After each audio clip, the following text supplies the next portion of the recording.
શું તમને ક્યારેક એવું લાગ્યું છે કે આ કામ મેં પહેલાં કરી ચૂક્યો છું, પરંતુ હકીકતમાં તમે એ ક્યારેય કર્યું જ નથી?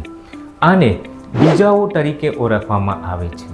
આ કોઈ જાદુ નથી કે ભવિષ્ય જોવાની કોઈ શક્તિ નથી, પરંતુ તમારા મગજની અંદર યાદશક્તિને સંભાળતા ભાગો કે જેમાં હિપ્પોકેમ્પસ તરીકે ઓળખવામાં આવે છે, એ ક્યારેક નવી બનેલી ઘટનાને ભૂલથી જૂની ઘટના તરીકે ઓળખી લે છે અને થોડા સેકન્ડ માટે તમારા મગજમાં મજબૂત લાગણી ક્રિએટ થઈ જાય છે અને તમને એવું જ લાગે છે કે આ મેં પહેલાં કરી ચૂક્યો છું.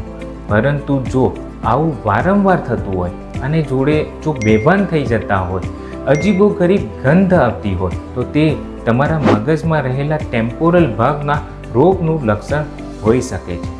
તમારું મગજ અદ્ભુત છે, પરંતુ ક્યારેક એ આવી નાની ભૂલો કરી શકે છે. જો તમને આ વિડીયો ઉપયોગી લાગ્યો હોય તો જરૂર શેર કરજો.